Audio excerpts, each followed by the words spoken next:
What it be? Christ.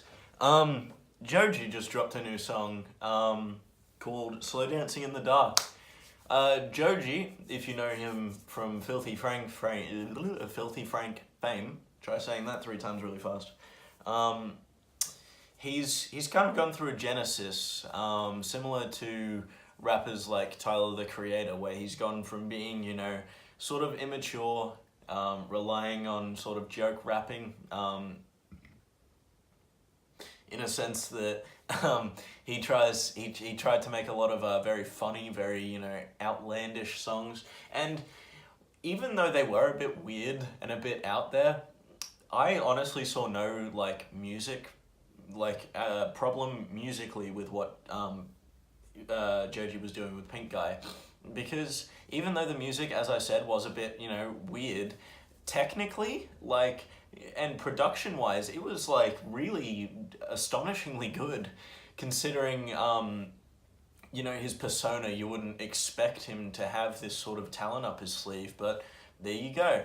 And Joji's been releasing stuff under the Joji name for a while now. He's had a few unreleased singles that have appeared on SoundCloud and the like, and ever since really Will He and the In Tongues EP has he been blowing up in terms of mainstream success, and all the props to him. I think he deserves it. I was a massive fan of In Tongues. I'm a massive fan of lo-fi atmospheric music, sort of sleepy music, and I thought it was just a phenomenal release, and it really accentuated Joji's somber side. He moved away from that Pink Guy persona and created In Tongues, and yeah, I mean it felt a bit lacking, but of course it was his debut EP, so you can expect it to be a bit not a full picture of the artist itself. But then this year he dropped a single called Yeah Right, and I don't know if I did a review on that or not, but I was in love with it. It took everything I loved from In Tongues and pushed it to its limit, really. It went from being just not generic but really basic sleepy music to actually having a hard-hitting beat, really interesting sampling, and yeah, I was really pleased with it, and the music video is pretty funny as well. But yeah, he went on to join the 88 Rising hip-hop collective. There's a few songs on that album that I really enjoyed, Head in the Clouds, but I was worried where Joji as a solo act would go after hearing 88 Rising's album in full, because Head in the Clouds, while it is a good song, it relies a bit too heavily on elements I think Joji doesn't mix with that well, and that's the generic pop sounding stuff that you'll find in a lot of stuff on the charts right now. But I'm gonna burp again. There you go. He just released this new song, Slow Dancing in the Dark, and holy shit, man, this dude has just kept stepping it up with every single release that he's come out with over the past year and a bit that he's been active in the mainstream.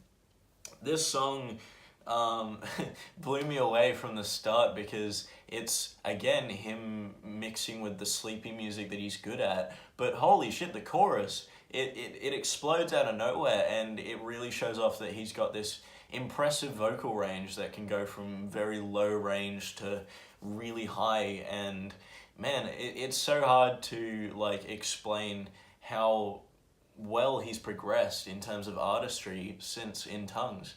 In Tongues was him really singing in the lower register a lot.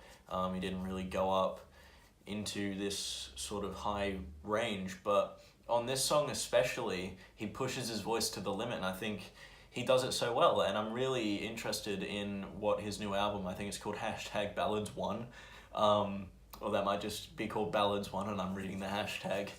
But yeah, I'm really excited to hear the rest of the songs that he's got planned for us on this new Ballads album that he's got. I think a full length was definitely where he was going to end up, because he has been pretty quiet this year outside of the 88 Rising Yeah Right stuff. But yeah, I totally recommend the song to you if you're into music like that, you know, a mix of sleepy, lo-fi and really hard-hitting, you know, bangers. I think the lyrics on it are really great as well. You know, it's a guy dealing with like internalized turmoil to do with a girl. You know, he's not sure whether he wants her or not. He's telling her that she could do so much better, but like he wants her as well. You know, it's that sort of thing you expect from an artist like this, and I think he doesn't play too heavily into the cliches of this sort of genre, which I respect.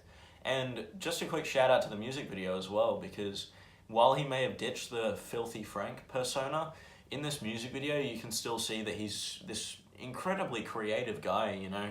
It's a bit disturbing and a bit twisted, but that was always his, you know, shtick back when he was Filthy Frank.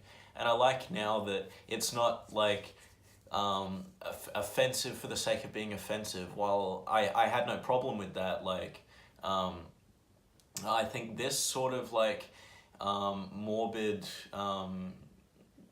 vibe that he's going for with this new music video certainly suits him a lot better, because he's allowed to do what he wants to do in terms of like this lo-fi music and explore that side of him that really showed when he was doing the Filthy Frank stuff. But yeah, I'll leave it at that.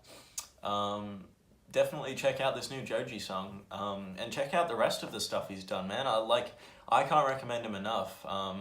Yeah, I'm really impressed with his growth as an artist, purely because, you know, I think an artist is at their most interesting when you can watch them grow from like this immature sort of kiddish style behavior where he was like being offensive for the sake of being offensive to making this really impactful, hard-hitting like lo-fi music.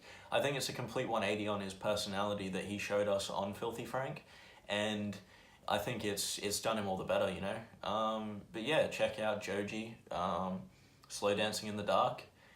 Check out my social media links in the description. Give Yasin issue 11 a read as well. That's out now at yasinzine.com.